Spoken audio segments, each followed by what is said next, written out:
Hey, what's going on YouTube? This is Bryce of BIS Media, and today we're going to be taking a look at the LG A2 55-inch OLED, and I'm just going to be showing you guys a short unboxing of the TV itself, what's all inside the box, and then I'm going to give you my review in terms of pros and cons. But before we jump into the unboxing, if you've never been to my channel before, I'd just like to say welcome. If you like movies, music, video games, tutorials, reviews just like this one, and movie and game unboxings, make sure you smash that subscribe button. Hit the notification bell so you get notified for my future videos. And please drop a like on this video if you do like it, as it does help the YouTube algorithm and help get out to more people. With that being said, guys, let's jump into the unboxing.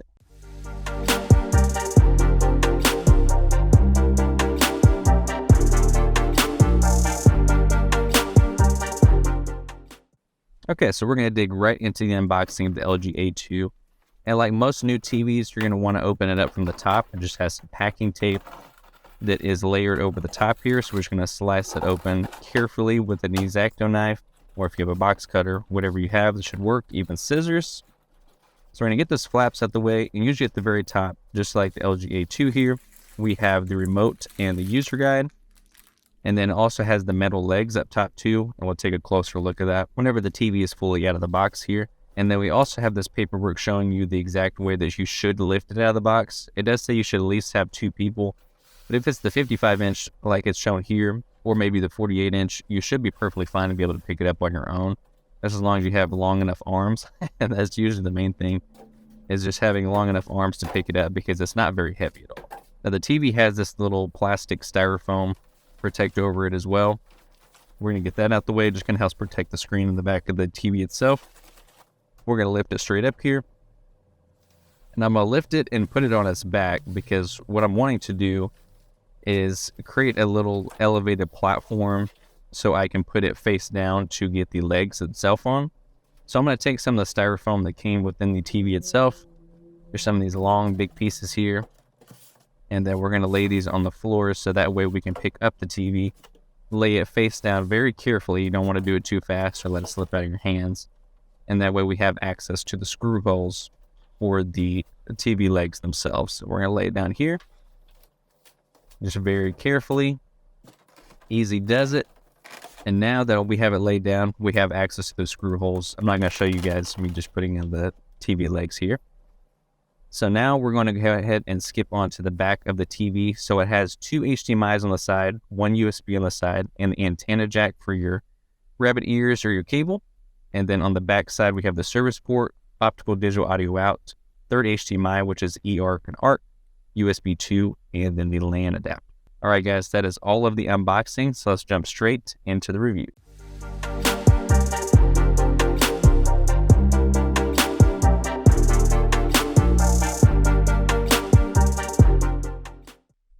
Okay, so you guys have now seen the unboxing of this LG A2 55-inch OLED.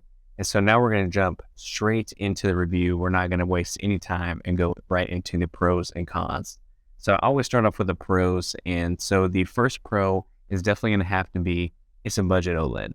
You're getting something that's easy on the wallet, perfect blacks, near infinite contrast, 4K picture with incredible detail. And for the 55-inch model, it's only $899 MSRP, which is by far the cheapest that you're going to be able to find anywhere as far as when it comes to OLEDs, unless maybe you get like one of the gaming monitors. Maybe one of those could be cheaper. Maybe if you're in the UK, I'm not sure how much the Philips OLEDs go. We don't have those in the US, so that might be a different option that might be a little bit cheaper. But here in the US, that's definitely the cheapest option that you can get. And the kind of sad thing about the LG A2 is it's easily the least popular. Not as many people are buying it. And so next year, actually 2023, these models are not going to be released. They're just going to skip over the A. They're not going to be an A3. They're just going to go B3, C3, and everything else. So they're not making those. I think they are going to release them in other parts of the world. They might have an A3. But in the US, the 2022 models are the last time that you can get those. So make sure you scoop these up before they are gone from the shelves, in the digital shelves. And it's still a beautiful TV. I just feel like everyone else is really wanting something that has every single bell and whistle out there. And the A2 doesn't necessarily offer all those things, but it has just about everything you need for a crisp and beautiful picture. So that's definitely the first pro on the A2. The second pro is definitely have to be the build quality and the weight of this TV. So the build quality is actually really sturdy. I have an LG B2 that's hanging up in my living room, and the A2, I actually like the build quality of it better because it is a more sturdy metal on the actual back panel. I'm not sure if it's just because it's the 55-inch model, but the panel itself is very sturdy. It doesn't bend in your hands like the B2. Maybe it's just because the B2 is much bigger. That's a 77-inch model that I have on the wall. But the 55-inch A2 does not bend in the hands. It feels very sturdy, feels rock solid.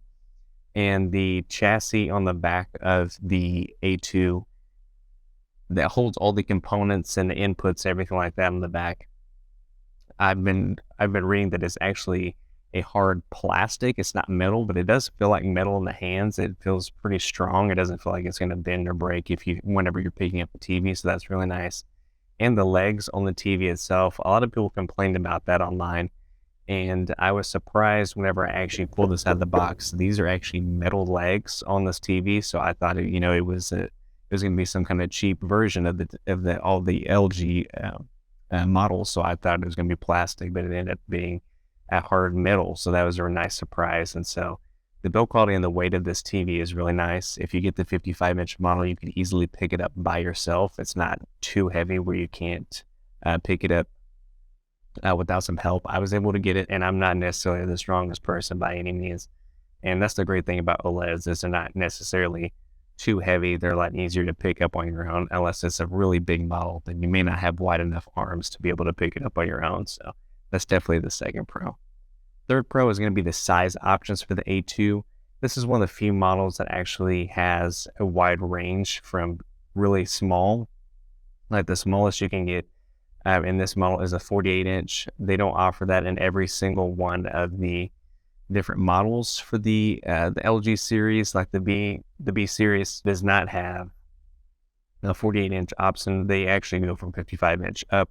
And so the A2 has 48 inches, 55, 65, and 77.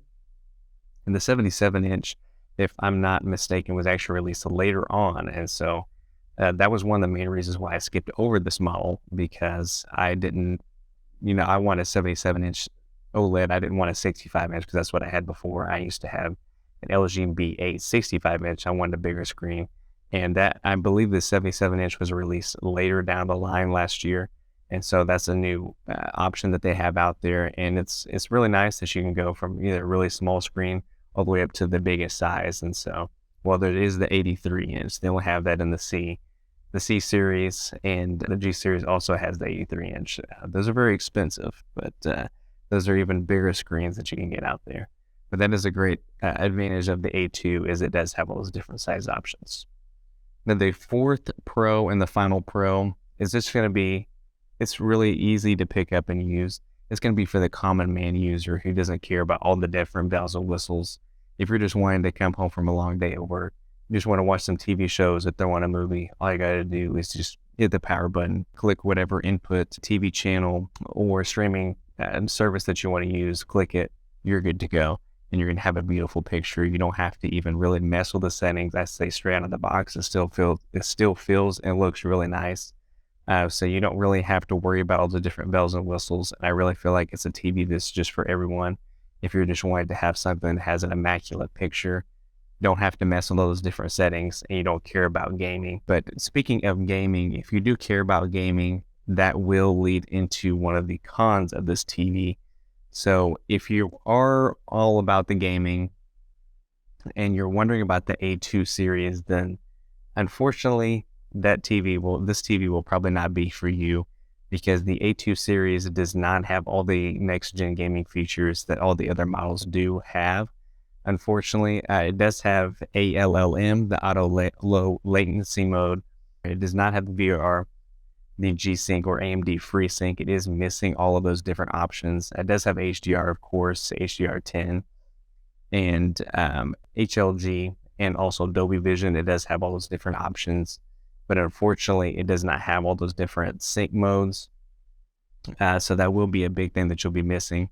and it does not hit 120 hertz. It only goes up to 60 hertz. So if you're really all about the next gen gaming, this TV is not going to be for you. That's why I said this is more of the common man TV, because if you just want to come home and watch something, that's what it's going to be made for. It's not going to be really all about the gaming. So that's something to keep in mind if you are going to be considering ordering this TV.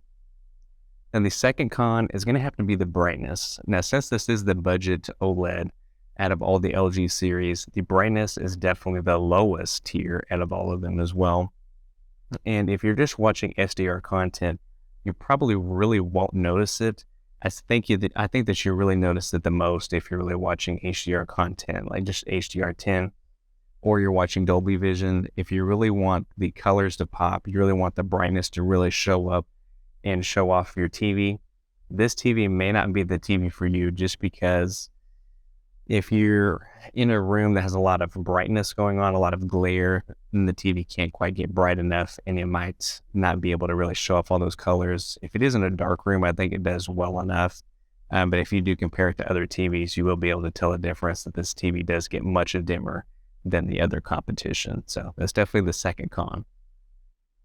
The third con is going to have to be the slow interface. Now, unfortunately, it does use the A7 Gen 5 chip that has been around for quite an amount of time. I believe it's all the way from at least 2017 to 2018. It wasn't the 2018 V8 OLED that I did have, so that tells you something about this chip. It is a little bit older, and it does make it where it's a little bit laggy. So if you have a whole bunch of different apps open and you're really trying to click around and you kind of get really snappy with it, it's not going to be able to keep up after a while, just because it does have that older chip.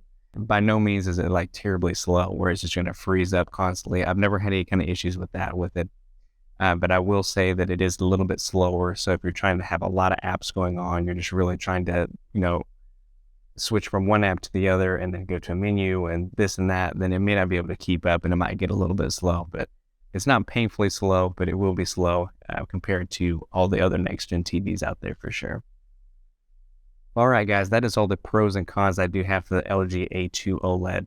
Let me know in the comments, will you be picking up this TV before it is completely dropped out of inventory online and in stores? And if so, let me know what size you're going to be getting. And also make sure you like this video so that way you can let me know if I'm doing a great job on these videos, guys. I definitely appreciate everyone who watches all the way until the end like you are now.